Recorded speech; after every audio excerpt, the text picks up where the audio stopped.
Senador, hoje o ministro do STF, Dias Toffoli, requentou uma narrativa que já tinha sido desmentida em 2020 pela Procuradoria-Geral da República, ali contra a Transparência Internacional, dando início a um processo para investigar essa ONG, que dias atrás colocou o Brasil em queda de 10 posições num ranking em matéria de corrupção, criticando, inclusive, o próprio ministro Dias Toffoli em razão de decisões dele de aliviar multas bilionárias de empresas que confessaram crimes de suborno, como o JF, dos irmãos Batista, e Odebrecht.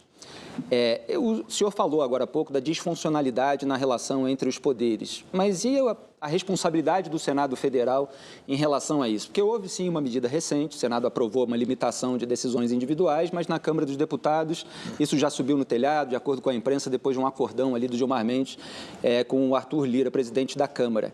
Mas houve uma possibilidade de se abrir uma CPI da Lava Toga lá atrás e a família Bolsonaro acabou pressionando os senadores a retirarem a assinatura, isso investigaria o Dias Toffoli. Quer dizer, o Senado não pode fazer mais do que isso? Bom, Felipe, o que está acontecendo no Brasil hoje, claramente, é o que se denomina de revisionismo histórico, né? Se você observar o que aconteceu em várias sociedades no mundo inteiro, aqui não é diferente, a história é escrita pelos vencedores. Então, há um esforço muito grande, né, do Partido dos Trabalhadores de passar limpo e limpar, literalmente, as suas digitais que foram colocadas de uma maneira muito forte na história do Brasil. De corrupção, de malversação de recursos públicos, de má administração, de desvio e aparelhamento da máquina pública.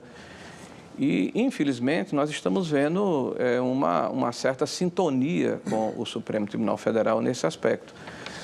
Veja que nós estamos falando aí de uma operação que foi a Lava Jato, né, que foi anulada por suspeita de conluio entre procuradores e juízes em função de uma interceptação ilegal, provas ilegais, né? Então, a partir daí, você pôs por terra todo um arcabouço de provas, de confissões, de devolução de recursos. E, infelizmente, o que está acontecendo agora é esse processo acelerado de querer se reescrever a história e fazer de conta que o Partido dos Trabalhadores não assaltou o Brasil, né? Não fez o que fez na história recente. Eu espero, sinceramente, que o Senado da República, que é uma entidade política, né, e que tem o dever constitucional de fiscalizar as condutas dos ministros do Supremo, tenha a possibilidade e a condição de amadurecer um processo, né, de buscar responsabilizar, de averiguar, de fazer o seu controle efetivo, né, do próprio Supremo Tribunal Federal, para que essa necessidade de que haja pesos e contrapesos, né, entre os poderes, que é uma questão constitucional, seja exercida na sua plenitude. Agora, nós não podemos ser ingênuos de imaginar, né, que uma casa como o Congresso, como o Senado da República, ela tem hoje votos suficientes, por exemplo, para implementar, né, uma CPI com esse tipo de conotação, ou de abrir um processo de impeachment contra um ministro, até porque essa prerrogativa cabe ao presidente do Congresso Nacional. Sim. Que só o fará se houver um ambiente político, não apenas dentro do Senado da República, mas fora dele. Uhum.